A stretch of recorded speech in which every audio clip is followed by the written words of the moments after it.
देश भर में आवारा कुत्तों को लेकर दिए गए फैसले ने एक बार फिर से बहस छेड़ दी है। सुप्रीम कोर्ट ने मंगलवार को अपने नवंबर 2025 के उस आदेश में बदलाव करने से इनकार कर दिया, जिसमें अस्पतालों, स्कूलों, कॉलेजों, बस स्टेशनों और रेलवे स्टेशनों जैसे सार्वजनिक संस्थानों और जगहों से आवारा कुत्ते को हटाने का निर्देश दिया गया था। यानी कोर्ट ने आवारा कुत्तों को शेल्टर होम में शिफ्ट करने को कहा है। लेकिन अब सवाल ये उठ रहे हैं कि क्या भारत में इतने शेल्टर होम हैं जहां सभी कुत्तों को शिफ्ट किया जा सके? अगर ऐसा नहीं है तो फिर यह आदेश जमीन पर कैसे लागू होगा? तो आइए समझने की कोशिश करते हैं कि आखिर हकीकत क्या है।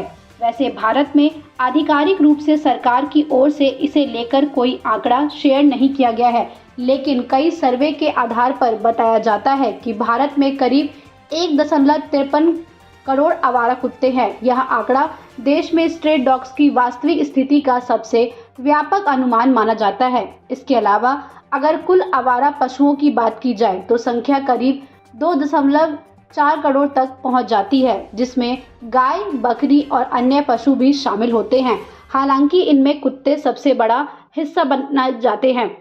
बता दें कि उत्तर प्रदेश में 20.6 लाख, उड़ीसा में 17.3 लाख, महाराष्ट्र में 12.8 लाख, राजस्थान में 10 लाख, मध्य प्रदेश में 10 लाख, कर्नाटक में 10 लाख, पश्चिम बंगाल में 10 लाख और आंध्र प्रदेश में 8.5 लाख आवारा कुत्ते हैं। ये आंकड़े बताते हैं कि देश के कई बड़े राज्यों में स्ट्रे डॉग्स की आबादी बहुत अधिक है।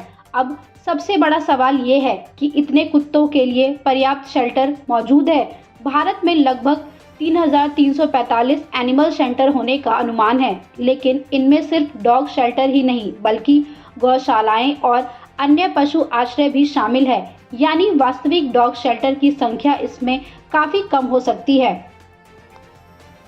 बता दें कि सुनवाई के दौरान ये तर्क भी रखा गया है, अगर सभी स्ट्रे डॉग्स को स्कूल, अस्पताल, रेलवे स्टेशन और अन्य सार्वजनिक जगहों से हटाकर शेल्टर में रखा जाए तो इसके लिए एक विशाल और महंगा सिस्टम बनाना पड़ेगा। इसके लिए कुत्तों की पहचान और पकड़, उन्हें शेल्टर तक पहुंचाना, नसबंदी और टीकाकरण, लंबे समय तक देखभाल, लगातार रिकॉर्ड और निगरानी का काम करना होगा। ऐसे में अगर एक कुत्ते पर औसतन 40 रुपये प्रतिदिन का भोजन खर्चा माना जाए तो केवल खाने का सालाना खर्चा ही 22,000 करोड़ रुपए से अधिक हो सकता है।